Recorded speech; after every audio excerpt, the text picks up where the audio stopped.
Take two. Cut. Take two. I want to talk to my people. I want to talk to my brothers and sisters. We can have grace and humility in how we interact with other people. Right, follow me with this. But they've been using their power to obstruct and stop justice from taking place. You want to pray us out? I do. We'll pray for Tina. And let's have conversations about what truth is.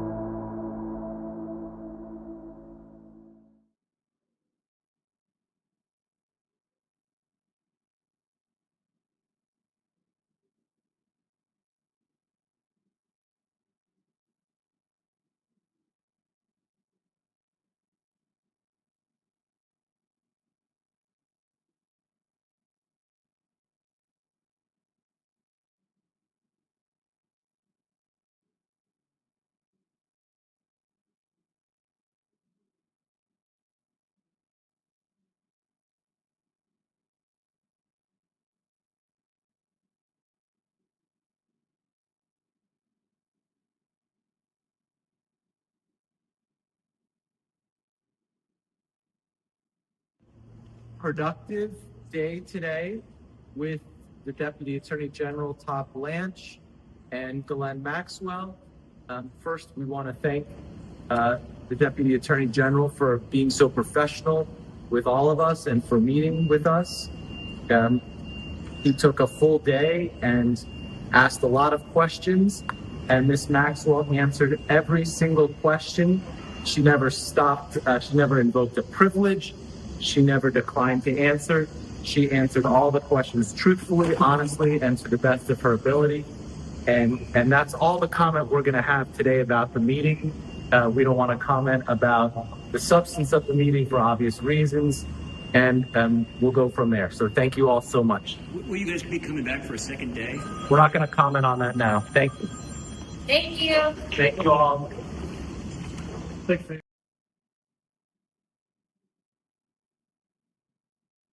Know what they are.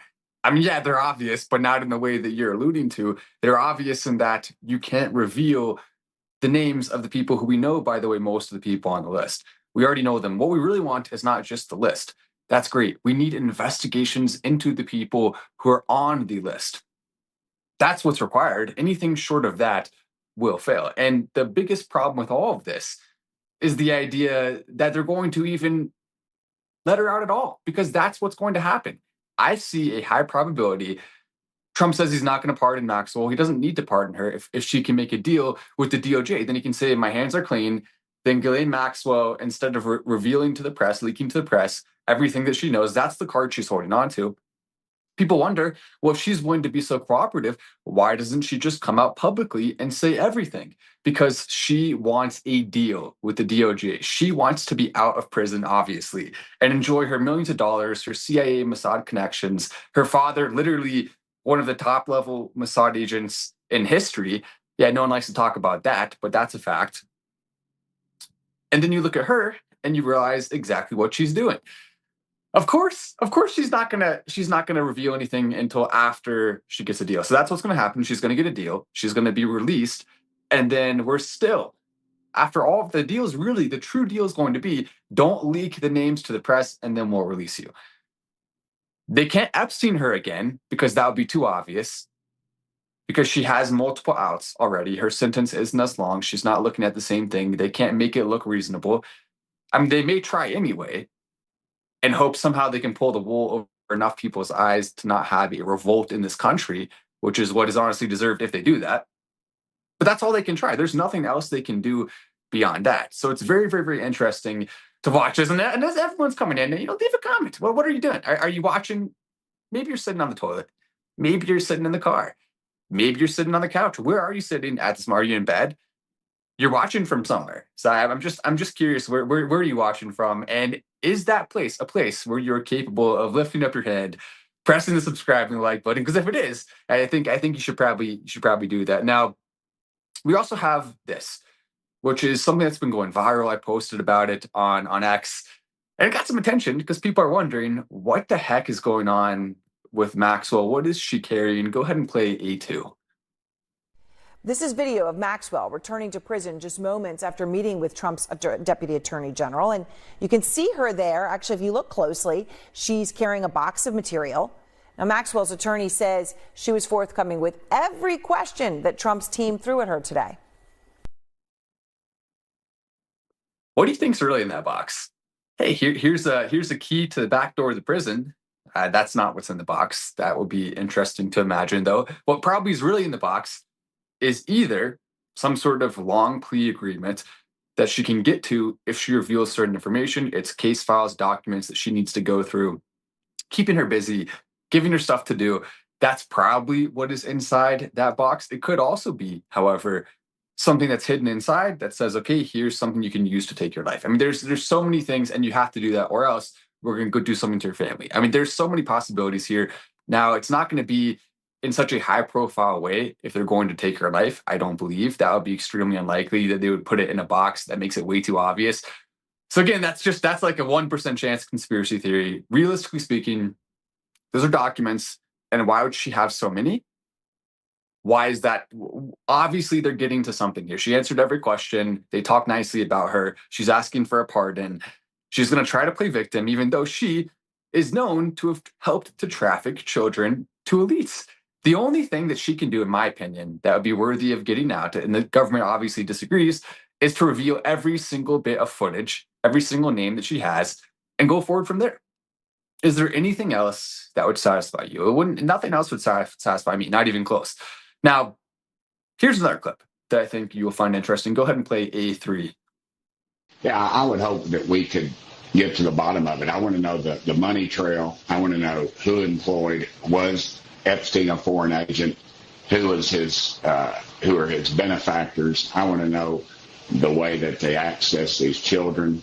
I want to know names of the people that were involved. I don't care about people who flew on his dadgum plane. President Trump has stated multiple times he flew on his plane. As a matter of fact, he banned that dirtbag from Mar-a-Lago over 15 years ago. I'm tired of hearing people trying to pin Trump to it. Trump has been out front saying that he knew the guy, and he banned him from Mar-a-Lago. They knew each other. They ran in the same circles. It's just like me. I know a lot of dirtbags myself. But I would hope that we could follow the money trail and just see where it all leads. And hopefully in all this, and I warn people, we need to protect the name of the innocent. Then they were children at the time that were raped, over 1,000 apparently.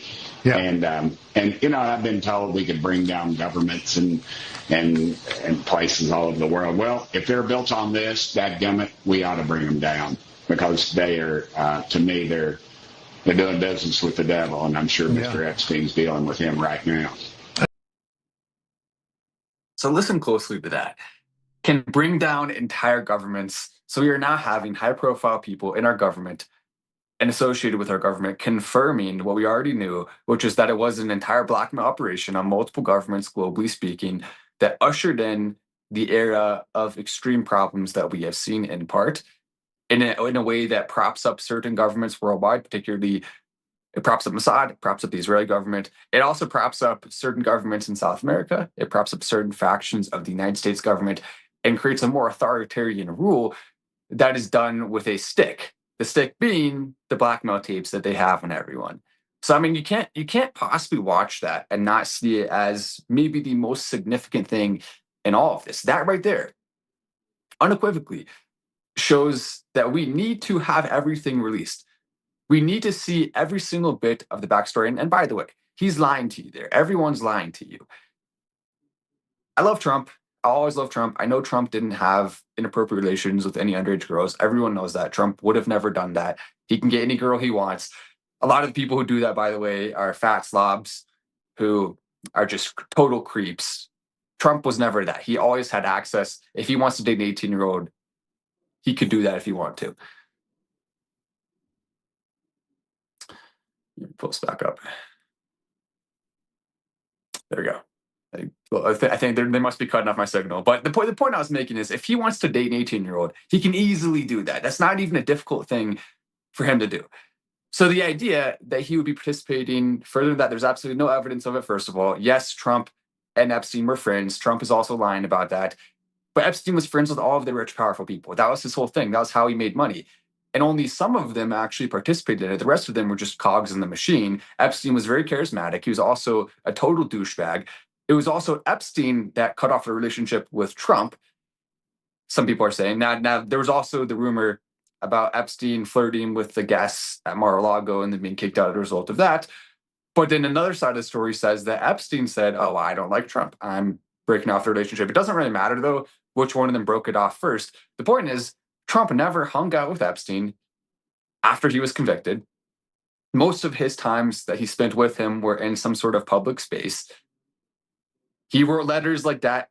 Obviously, the letter's real. No one believes Trump that, oh, it could have been written by someone else. No, we know it's real. But so what?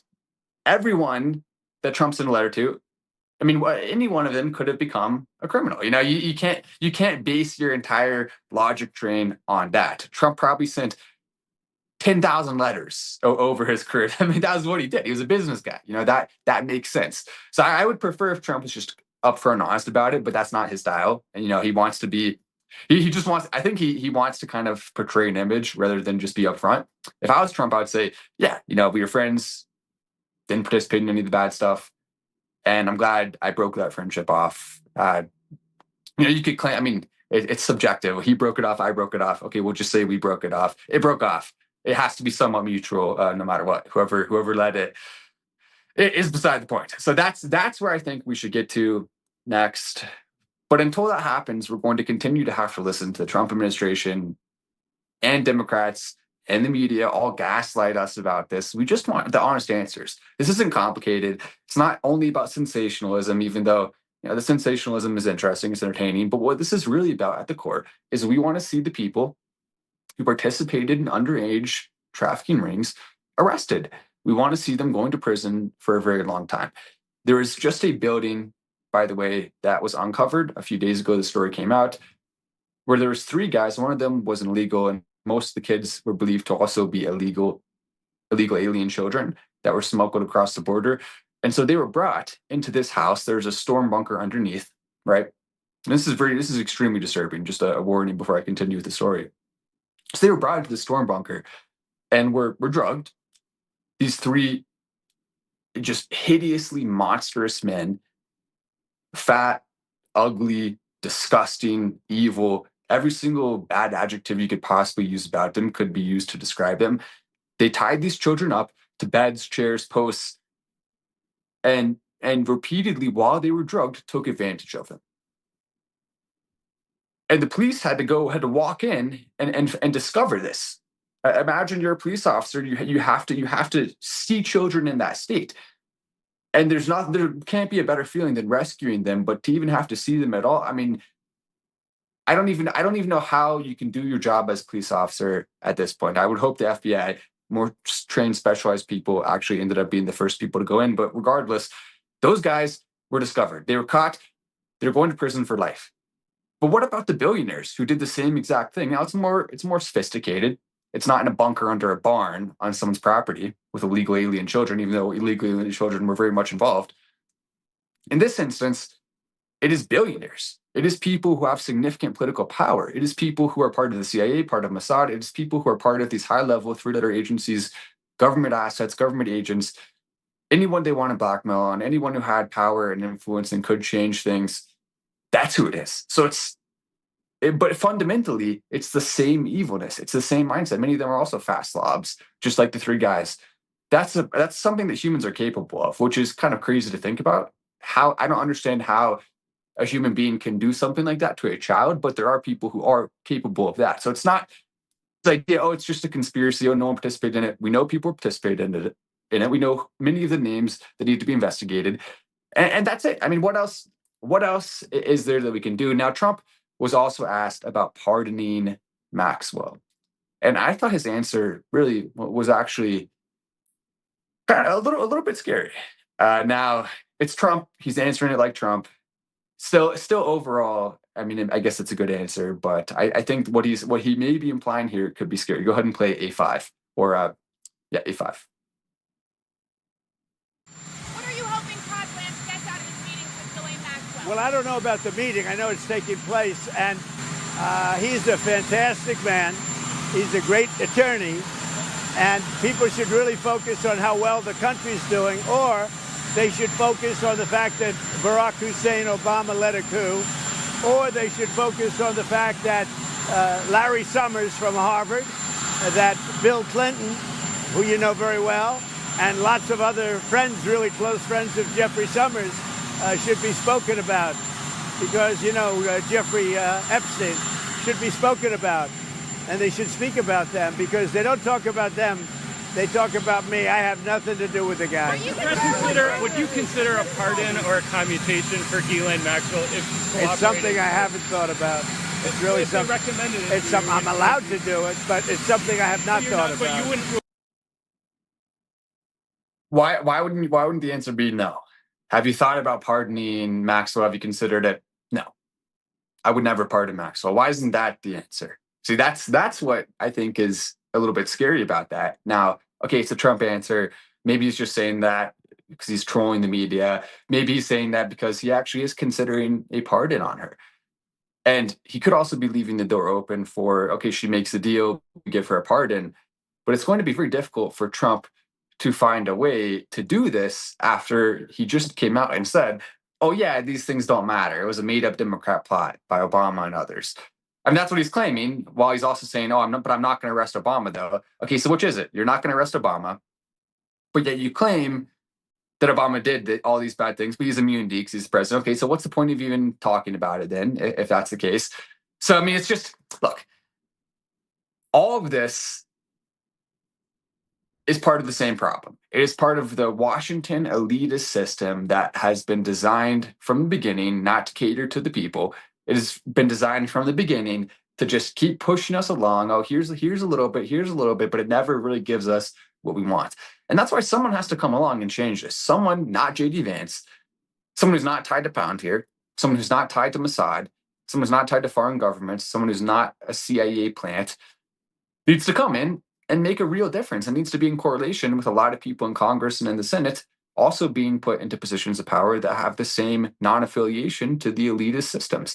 But that's a very difficult thing to do. I mean, you have to somehow convince 160 million voters within one election cycle to completely fundamentally change the entire United States while also fighting against the fake mail-in ballot machines, the ballot harvesting. You have to fight all of that and somehow change it in one swoop. I mean, really, if it's a slow, gradual change, then they can just oust people from Congress. Or they can just say, okay, we're going to cut off your funding. It has to be all at once. And that's what's extremely difficult about it. And I actually think that Trump, if he did have a Congress that was of that vein, would be acting different right now. Trump caters to the power. That's what he does. He has to. He can't get anything passed unless people in Congress like him. And if he doesn't say some of the things he's saying, then he's not going to be able to get a single thing done. He has to cater to them. I think fundamentally, though, at his core, Trump understands that that's wrong. He understands what really needs to happen. And so I think we need someone else besides Trump at this point, someone who's young and more energetic in order to really change things. But Trump has the ability to do it. He could do it right now. If the midterms go in the right way and we're able to put enough people in positions and we're able to stop the cheating, and we're able to put enough people in positions to be able to help to push that narrative, then we may be able to change Trump's opinion on some of these things and get him to do the right thing. And I wish we didn't have to do that. I wish we could just have Trump do it. But at the end of the day, I mean, what is he going to do? Come out and vehemently oppose every single member of our Congress, and then it would just be a lame duck presidency, essentially. I mean, and I guess that's not the right term. It would be literally just a sitting duck presidency. We'll make up a new term. It will be a presidency that can do absolutely nothing. We just have 4 more years of Biden's policies. Is that really better? I don't know. So, we want all these things, but we have to be super careful about how we handle it. Now, here's another clip. Go ahead and play A6. New at 2, Deputy Attorney General Todd Blanche's meeting with convicted sex trafficker Ghislaine Maxwell has ended. This as critics are calling for more transparency in the Jeffrey Epstein investigation. Welcome back as we head into hour 2 of America Reports. I'm Sandra Smith in New York. And Bill, great to have you here today. Great to be with you as well, Sandra. I'm Bill Malugin in Los Angeles. John Roberts has the day off. That meeting Sandra just mentioned just wrapped up moments ago. Maxwell was escorted back to the prison from the courthouse in Tallahassee. Her attorney said they had a, quote, productive meeting with Blanche, but details of their talks still remain under wraps right now. All right, Fox Team coverage is at the ready. Chief legal correspondent Shannon Bream is live here in New York City, standing by with analysis. But first, let's get to our justice correspondent, David Spunt. He's got the latest from Washington for us. So, David, what else did Maxwell's attorney say? Well, he said a lot. We wish we could be in and hear what was said in the actual meeting. This meeting was a lot shorter than it was yesterday, but this was a two-day event. The highlight, though, it appears that her team wants a pardon. Watch. We're going to take one day at a time. I know that's very cliche, but it's true because things are happening so quickly. We haven't spoken to the president or anybody about a pardon just yet. And you know, listen, the president this morning said he had the power to do so. We hope he exercises that power in the right and just way. But the president leaving the White House today was asked directly about a pardon or commutation of Maxwell. By the way, that, you know, you can tell by the way he talks. That's a very expensive attorney right there. He's probably charging $800 an hour, maybe more, especially with his full team in action. And you have to wonder, where's Maxwell getting the money to pay this attorney? Don't you think maybe that money should go to the victims who were trafficked in order to get? I mean, he made a bunch of profit, so did she, from the money that was given to them by the pedo elites who were paying for these services, so to speak, to put it crudely. So they got this money, and now Maxwell is allowed to theoretically. I mean, we need to look into all these numbers. She's allowed to use the money that was gotten by her and Epstein from these illegal practices in order to fund a legal team that's top of the line, that's going to be able to pressure Trump in a significant way because they also have lobbying ties. That's why you hire a lawyer like that. That's why you hire someone that expensive. I mean, he's living in a mansion somewhere. He's doing very well, but at the end of the day, there's nothing else Maxwell can do besides everything she can. So, I mean, from her perspective, obviously she's gonna try. It's just disgusting this is allowed to happen. It really shouldn't be allowed to happen. Now, I guess with that said, we can stop talking about Epstein for a little bit. I mean, we've been going on about it for a while because it's so important. But there's some good news of the day. You know, Trump is making some things happen. Go ahead and put up the Trump Rice one. This is kind of cool. I mean, this is interesting. It's not necessarily the biggest deal in the world, but you do a bunch of small deals like this, and Trump is now saying maybe for people under a certain income bracket who are working hard, there may be rewards that come from this in the financial form. So that could be interesting to watch. Is it another false promise like we always see from politicians on both sides, or could it be real this time? Here's what he said. We just completed a massive deal with Japan, perhaps the largest deal ever made. Japan will invest, at my direction, $550 billion into the United States. It's a lot of money, which will receive 90% of the profits. This deal will create hundreds of thousands of jobs. There's never been anything like it. Perhaps the most important part, Japan will open their country to trade, including cars, trucks, rice, certain agricultural products, and other things. Japan will pay reciprocal tariffs to the United States of 15%. This is a very exciting time for the United States of America, and especially the fact that we will continue to always have a great relationship with the country of Japan. Thank you for your attention in this matter. Now, we just had Eric on yesterday explaining to us the benefits of Japan's social structure. They value hard work, they value respect, and as a result, they've created some of the best companies in the world. Car companies, appliance companies, phone, you name it. A lot of the best companies come out of Japan. So I think expanding our relationship with them is maybe the most important thing we can do. And hopefully we can also have a cultural impact. Those of us who understand how bad immigration has been for our country, mass immigration, especially legal, but also I think there's too much legal immigration by far. I think all immigration, in my opinion, should be temporarily paused at the very least until we can figure everything out, which is a nice way of saying, yeah, we're closed. We're full for now. You can come back later. We're full for now. But if Japan can figure that out too, that'd be very helpful as well for this relationship. Now, there's more. Trump is also looking at a beef deal with Australia, getting some of our cows and unloading them over down under. Go ahead and play B2. But first, a major announcement from Australia. The country saying it will ease restrictions on beef imports from the U.S. U.S. beef has been restricted in Australia since 2003 due to concerns about bovine spongiform encephalopathy, or BSE. Agday's Michelle Rook joins me. Michelle, lifting the restrictions could be key for improving trade talks with Australia. That's right, Clinton. Australia has moved to reduce restrictions on U.S. beef imports in an attempt to smooth trade talks with the Trump administration and avoid increased tariffs.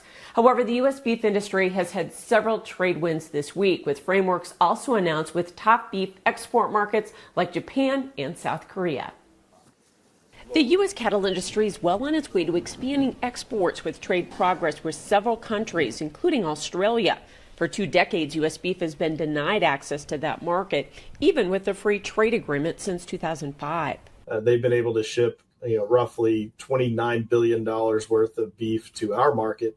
But because of a lot of bureaucratic red tape and all in the name of biosecurity, Australia has kept us out. This really goes back to the cow that stole Christmas in 2003. So it has been a long, arduous process.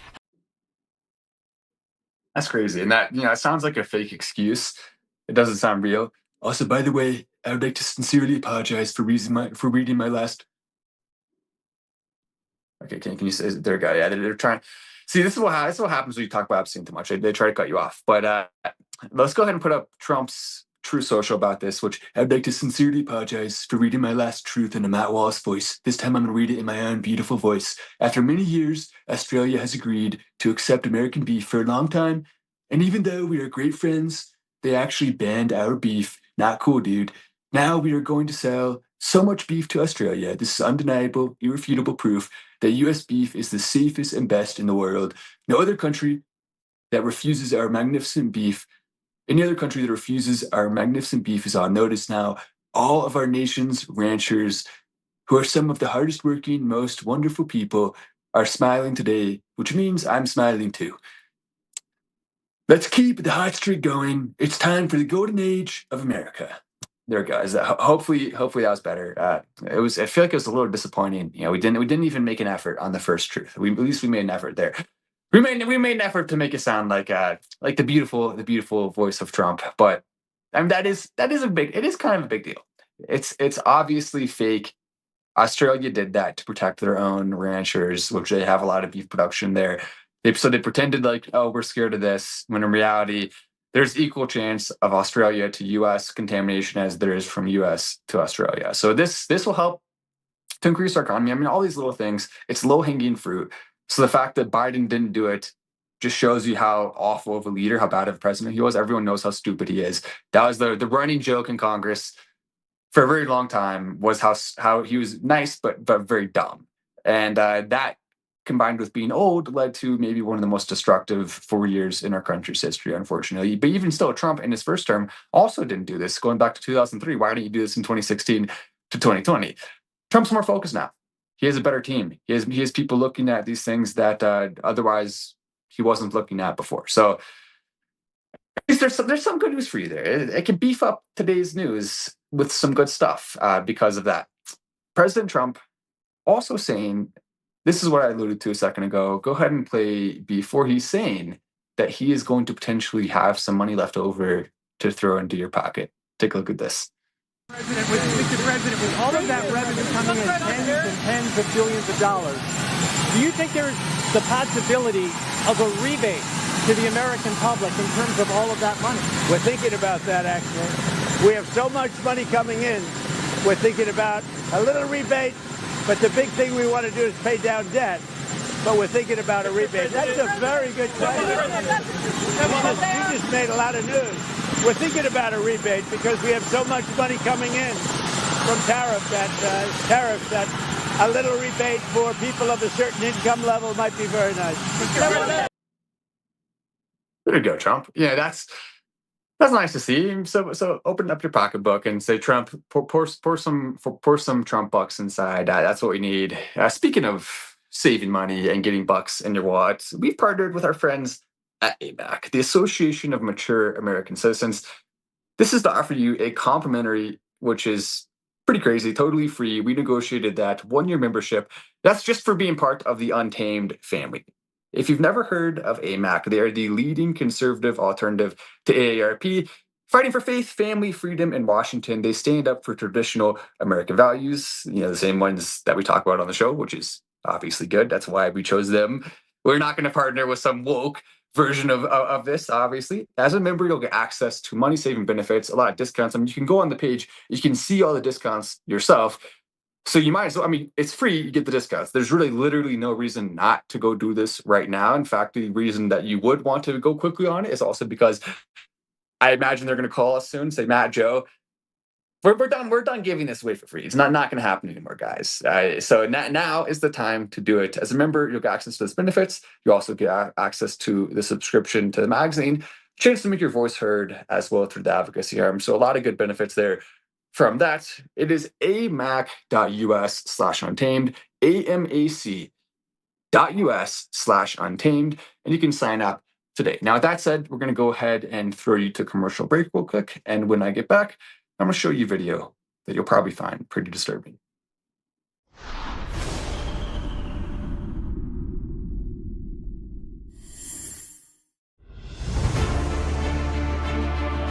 In every thread, in every stitch, Honor-Bound USA weaves the fabric of the American spirit. It's not just apparel, it's a testament to God, family, and country. At Honor-Bound USA, we're a family of patriots who put our faith, family, and America first. When you visit our website, you'll find a line of products that embody our commitment to pray, stand, speak, and act. As the official site for the Untamed podcast, all of our products proclaim speaking the truth with courage.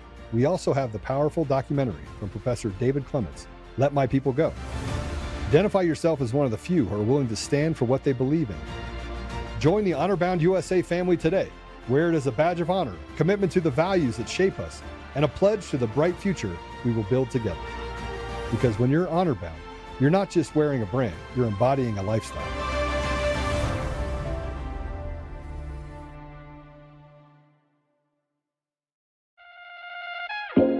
My first time here shooting at the shooting range. How's it going? It's also my first time, and I'm really excited. It's also my first time here, first time shooting guns. My day off of work, and they were like, hey, want to shoot some guns? That was awesome. The revolver is crazy. I will definitely come again. Yeah, it was awesome. Really cool experience. 100% bringing my friends here another time. I like to come shoot because I get to spend time with my family.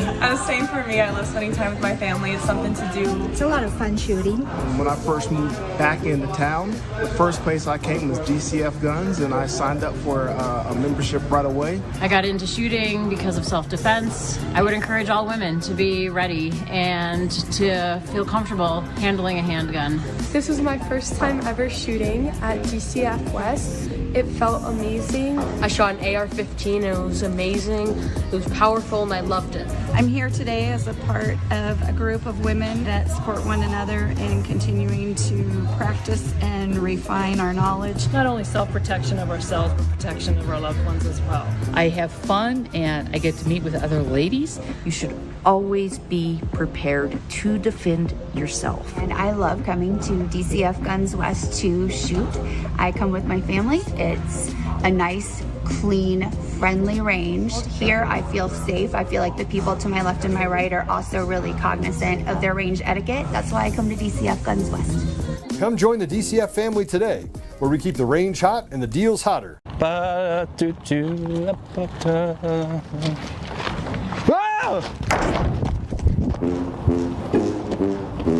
Gabe! Dude, Gabe, something's in the dumpster. Whoa, what is that for? Something's in the dumpster, man. Well, let's use the burner. We don't want to wake the neighbors.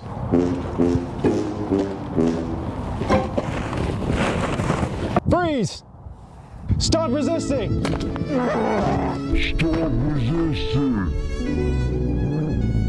If you're looking for a less than lethal option for self-defense or keeping pests out of your dumpster, then check out Byrna at DCF Guns. Visit us at our 3 locations in Castle Rock or Colorado Springs, or visit us online at dcfguns.com.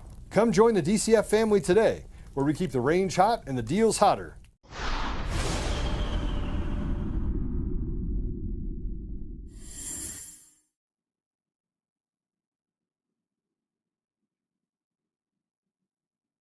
you said, why am I paying an extra $3,000 a month in order to cover interest? Why am I doing all of this? Why do I have to buy a house? And if I want to sell it before the 30-year mark, I'm going to lose most of my money. And even if I carry out the full term of the loan, I'm going to end up paying close to double. If you buy a $500,000 house over the 30 years, you're going to pay $1 million. If you bought that same $500,000 house in cash, then you just have made $500,000, presumably assuming the price of the house goes up. If the price of the house doesn't go up, then you're really screwed because you're still locked into that loan. And if you try to sell out of it, then you just take the L, which is why, obviously, it should be illegal to front load interest on loans, first of all. And second of all, it's pretty messed up that we are funding a system designed for people who, for the most, I mean, that's the way the system works. It's younger people who are funding older people, which makes sense. That should be how it is. That's good. You want that to happen, obviously. That's how society functions normally. Younger people come in, they help to take care of the older people. Well-deserved, very good. But when it starts to become a problem is when the younger people are at a 7 or 6% interest rate on their homes and the older people are at a 2% interest rate because they were able to either cut it down when they had an opportunity to, or they bought a house at a time and didn't even need to cut it down. It was already that low to begin with. And maybe you're only 5 years separated because just 5 years ago, it was a very different structure of the loan. You could get a way better interest rate 5 years ago than you can now. So even that short amount of time could be the difference between $500,000 of generational wealth. And yet, young people also are simultaneously burdened with that while having to pay for all of these illegal immigrants coming in, which are on average negative 500,000 based on racial statistics. So a white immigrant is not on average a negative, it is on average a positive. A Hispanic immigrant is on average a negative 500,000, and a Black immigrant is on average a negative 700 to 800,000 generationally speaking over their lifetimes. And obviously, if you're illegal, then it doesn't count until the next generation, but there still is going to be a next generation, and you still are going to have to pay for that. And we're currently in the process of having to pay for many next generation people right now who their parents were illegal. That's what we have to do right now. So if you're young, you have pretty much every single thing stacked against you, while simultaneously there are just tax cuts that were passed for people on Medicaid, which again is a great thing. That should happen. But it's just not okay to say, so you're young, you have all these disadvantages, and you have to pay more in taxes, and you have to pay for all the illegals, and you have to pay a higher interest rate at 7%. There's nothing you can do about it. I mean, it's just insane. It really is insane the amount of burden that older people put on younger people in this country, making it essentially impossible to even start a family, which is going to destroy our country unless you're going to bootstrap it and start a family anyway, which you should do, or you have a good high-paying job, which some people are lucky enough to have, or have worked hard enough. I shouldn't say lucky, have worked hard enough to earn.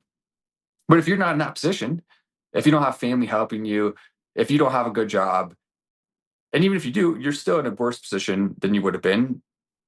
But if you're not, you're really screwed. And the majority of people are not. That's why our birth rate has fallen so much lower in combination with the social pressure, the birth control stuff, all that. I mean, there's a lot of reasons why. But one of the biggest reasons is the financial aspect of it. That's also one of the reasons why the people who do choose to have families, instead of having 5 kids, maybe you only have 2, maybe 3, if you want to push it a little bit. But how many people, I mean, it used to be normal to see 5, 6, 7 kids in a family. They used to be it wasn't necessarily common, but it was normal compared to how it is now, where you almost never see that. When's the last time you saw that? You see it on YouTube, maybe on TV. How many people do you personally know? And maybe you know like 1 or 2 families like that, but you probably don't know many. Almost all the families that you do know are either 2 or 3 kids for the most part. Very rarely do people even break 4 at this point. And that used to be something that you could afford to do. Well, now, good luck trying to afford, even if you have a good paying job. Good luck trying to afford 4 kids. It's not easy. I'm already at 2 with 1 more on the way, and I'm doing pretty well, but I'm already feeling it. You know what I mean? So it certainly hurts, and so I can gripe about that a little bit. I mean, at the end of the day, we still do live in a beautiful, incredible country, historically speaking, in terms of our prosperity. So we can't look. It's first world problems. We can't complain too much. It could just be way better if the government wasn't so messed up and screwed up. We could basically have a utopia is a kind of a dumb word to use, but we could have a system, a structure that works so unbelievably well that almost no one has to wake up and worry in the morning. I mean, we're capable of that. That's just what sucks. It's not that can't be disappointed with all that we have, honestly, but we can be disappointed with what we could have had, which I guess is kind of a different way to say the same thing. Whatever, you get my point. And all that is to say that Trump is right now trying to get Jerome Powell to cut the rates. Jerome Powell is outside of the fireability range of Trump, which has led to a couple of funny interactions. And I can go ahead and show you one of these here. So this is Trump saying Jerome will lower interest rates. Pretty interesting. Go ahead and play C1. I believe that he's going to do the right thing. I believe that the chairman is going to do the right thing. I mean, it may be a little too late, as the expression goes, but I believe he's going to do the right thing. The fact is, it's so big what's taking place in America, where the king of Saudi Arabia says you have the hottest country anywhere in the world, and I thought you were dead 1 year ago. I thought we were dead. I just left NATO, as you know. They're agreeing to pay 5%. We're not paying anything. We send them they pay for 100% of everything now for the war, Ukraine. But I just left NATO, and every one of those leaders said, every country, they said, and very smart countries, very successful countries, frankly, and every one of them said you have the hottest country in the world. We did that over a period of a year, less than a year. I mean, if you think, they say a year ago we were dead, and today, so I'm here 6 months, and we did it over, and we had the help of men like this and people like standing right behind me. They're great. Matters. They're great professionals. They really are. They're great professionals. And in a short period of time, we made it the hottest country in the world. With all of that being said, we'd like to see, we can always do better, and we can do better if interest rates come down. Right. Look at Tim Scott over there, like just enjoying his AIPAC money and having fun showing with Trump. Tim Scott's living it up. That right there is a happy man having a good life. So I don't know if you could tell from my tone of voice. I was maybe being a little sarcastic, because I think Tim Scott honestly has sold out so many times over and over again, and unfortunately he's in a position where he could do a lot of good. Similarly to Trump, and both of them need to step up. But if the thing with Jerome lowering the rates is, the reason why he's not doing it is because supposedly, obviously everyone will restructure their loans at the point when it does happen. But if you go too fast, you can cause other problems. Inflation is one thing. The interest rates go up to stop inflation from getting out of control. That's the whole point of it. That's why that happens. It basically cools down the market in some aspects and makes it harder to buy, and therefore there's less economic activity. It's kind of done on purpose because you want to stop inflation. So we can't really. I mean, it's kind of dumb to say, okay, we're going to spend $38 trillion into debt, and we're going to pass another bill that goes up $2 trillion more into debt, which Elon Musk rightfully pointed out. So you're going to go $2 trillion more into debt, but also you want to cut the rates. So you're saying you want us to have spiraling out of control inflation, because that's the only out. If we cut the rates too quickly, we're going to have spiraling out of control inflation. But if we don't cut them enough, then our economy is going to be screwed, and young people are going to get the short of the stick. So we keep hammering this home. Our government has put us in a position where it is essentially impossible to win, no matter what we do. And there's no way we can win. No matter what, we just have to pick who's going to lose and who's going to lose less. Those are our choices. Who will lose the most? Who will lose the least? And that's why everyone gets pissed. You say, okay, this isn't fair. It's not fair. Well, I deserve this. I worked hard. Yeah, someone's going to be pissed no matter what. It's a question of who gets pissed and who deserves it the most. That's what's a question of. So I want to go ahead and put up this chart. Which shows, if you can make sure this is working. Okay, so this is a chart that shows the historical interest rates over time, which is kind of crazy. So if you look at the historical interest rates over time, what you can see is what? The historical interest rates over time, you can see right there that it is jumping up in 1900s, obviously. It's a little hard to read on this screen, but I have it memorized for the most part. So I think around 1950, we saw a huge spike 1970s starting to come down some. Around 2000s, thank you for zooming in, Austin. And around 2000 starts to go down again. But where we saw something that was totally unprecedented was after the 2008 financial crash, they lowered it to essentially zero. In part under Obama's direction, but that may have been the single most destructive and damaging thing that has happened, because that sets a very unfair playing field. You can't do essentially 0% interest rates and have it work out. That's just a terrible, terrible idea. And it was good for a lot of people for some times, and you can argue you needed lower interest rates in order to get out of the economic hole. First of all, the economic hole shouldn't have been created in the first place. The banks shouldn't have been bailed out to the degree that they were. None of this was handled properly in any way. And so now you're looking at this deal where anyone who got a loan before really 2019, at any point, you could have gotten a loan in 1950 and you still have it now. You're still paying off. You got 80-year loan. That doesn't exist. But if you go back 30 years from 2019, you got a loan in the 90s. You're still paying it off now.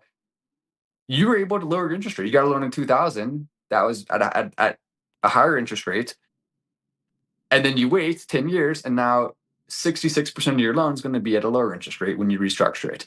That's what everyone did. So now you're comparing that, where for almost a decade, people were able to basically cheat the system, to people now who don't only not get to cheat the system, but they have to pay significantly higher interest rates. And you can see how big it spiked after 2020. They basically had to do an extreme adjustment correction in order to adjust for the inflation that was being caused. Wouldn't it have been smarter to just keep it around 3% the whole time? If you need to lower it, it's too high. Okay, bring it to 3%, maybe 2.5%. It would have been so much smarter, and then you don't have to have an extreme correction all at once. And there's not such an unfair, massive gap between generations of home buyers. That's a consequence that's way bigger than anything else. That's a consequence that you're not going to be able to really recover from fully for generations, potentially. At the very least for decades, or until we have some sort of AI overwatch that ends up saving us. I mean, that's really the only thing that can save us at this point. We need an AI robot overwatch, which is a terrible term to use because that makes it sound like it's a horrifying movie. But I guess a better term would be just an AI manufacturing system, an AI farming system. We need AI systems that are designed to be able to help prop up our economy in the areas where it's too weak right now. And if we don't have that, is there anything else that will work? So there's Trump saying, okay, Mr. Powell, lower these damn interest rates. What are you doing? What's going on here?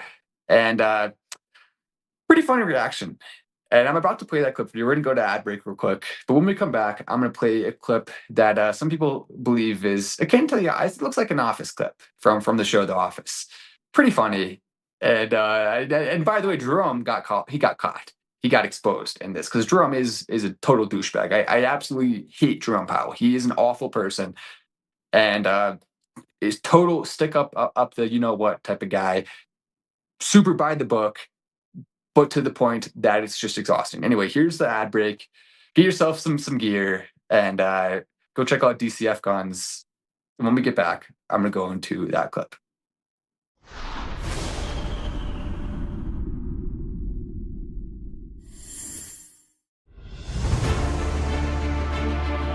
In every thread, in every stitch, Honor-Bound USA weaves the fabric of the American spirit.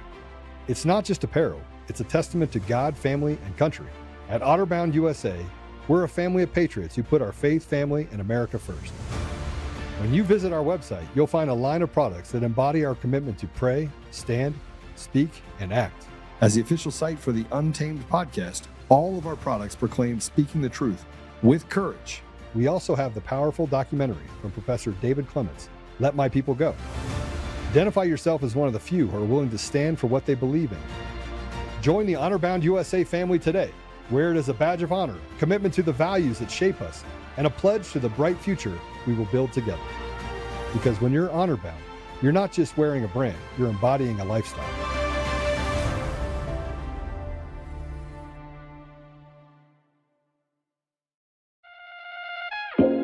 My first time here shooting at the shooting range. How's it going? It's also my first time, and I'm really excited. It's also my first time here, first time shooting guns. My day off of work, and they were like, hey, want to shoot some guns? That was awesome. The revolver is crazy. I will definitely come again. Yeah, it was awesome. Really cool experience. 100% bringing my friends here another time. I like to come shoot because I get to spend time with my family. Same for me. I love spending time with my family. It's something to do. It's a lot of fun shooting. When I first moved back into town, the first place I came was GCF Guns, and I signed up for a membership right away. I got into shooting because of self-defense. I would encourage all women to be ready and to feel comfortable handling a handgun. This was my first time ever shooting at DCF West. It felt amazing. I shot an AR-15 and it was amazing. It was powerful and I loved it. I'm here today as a part of a group of women that support one another in continuing to practice and refine our knowledge. Not only self-protection of ourselves, but protection of our loved ones as well. I have fun and I get to meet with other ladies. You should always be prepared to defend yourself. And I love coming to DCF Guns West to shoot.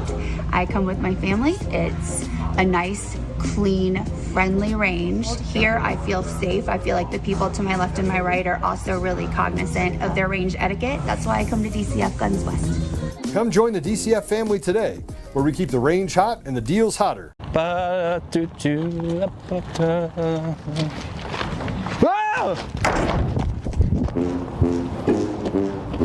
Gabe!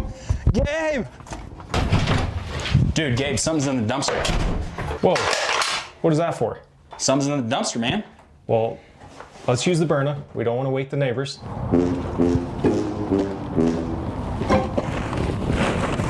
Freeze! Stop resisting! Stop resisting! If you're looking for a less than lethal option for self-defense or keeping pests out of your dumpster, then check out Byrna at DCF Guns. Visit us at our 3 locations in Castle Rock or Colorado Springs, or visit us online at dcfguns.com. Come join the DCF family today, where we keep the range hot and the deals hotter.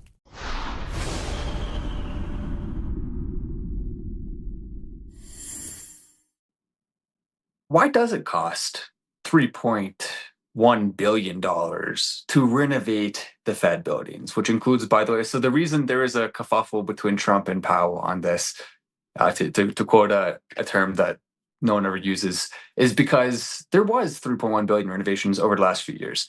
Now that's also referring to a separate building, which is one of the other buildings that is used by the Fed specifically for transactions and other things. So I think that should count. You know, it's in the last few years, part of the overall renovation. I think that should count as part of the overall thing. Trump was adding more on top of that, saying, look, this is how much it costs you, $3.1 billion to renovate a few buildings. I mean, think about how insane that is. So our politicians get the top luxury of luxury. They get to live and work in palaces and kingdoms and beautiful houses with curated gardens. And then they go into their marble offices with big pillars and get their full staffs and are in their comfortable lounges, and then go drinking afterwards in the luxurious bars and get to fly around and do things on the dime of us. We're paying for all of that. So I want to know, if the government does a bad job, why are we giving them any renovation at all? Why do they deserve to have a renovation in their building? Don't you think maybe that should be something you earn? You know, if you're a good little government, we'll give you a few gold stars, and once you hit 10 gold stars of being a good little government, which by the way you're like a negative $1 million right now, so you're gonna have to go back 1 million gold stars in order to get to positive. Once you hit 10 gold stars, though, then we can give you a few renovations. And we're not gonna give you 3.1 billion. We'll throw you a couple. We'll give you a couple. I'm gonna read some of the chats, by the way. So if you're chatting right now, I'm about to open that in a second here. But first, I want to show you this. So this is the video of Trump and Powell, and it's pretty comical. Trump's basically saying, "Look, I found it. Boo, I got you. Here's the money you're spending. Why are you guys doing this?" He said he would fire the manager who was handling it. Again, it shouldn't cost that much money to do this. There's pictures of it. You can see some of the stuff they're adding on. It is the luxury of luxury. It is the peak, the pinnacle. And again, most of this is inside a building that the public will never even get to see. The outside, some things are happening, but majority of it is actually being done inside. So if you want to see the money you spent on this, which it is your paycheck that earned it, good luck with that. You're going to have to go through a couple security teams to get there. Go ahead and play the clip. And we're just taking a look at what's happening. It's a tough construction job. They're building basements where they didn't exist or expanding them, and a lot of very expensive work. There's no question about it. And Tim has been with me for a long time, and you're in charge of the committee. Indeed. One of the reasons I wanted to see it was the overruns of the expenses, wanted to figure out why. Yeah. So we're taking a look, and it looks like it's about $3.1 billion. It went up a little bit, or a lot. So the 2.7 is now 3.1. I'm not aware of that. Yeah, it just came out. Yeah, I haven't heard that from anybody at the Fed. It just came out. Our notes had it about 3.1 as well. 3.1, 3.2. This came from us? Yes.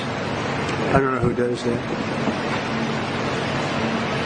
You're including the Martin renovation. You just added our entire capital. Yeah, you just added in a third building is what that is. That's a third building. Well, no, but it's a building that's being built.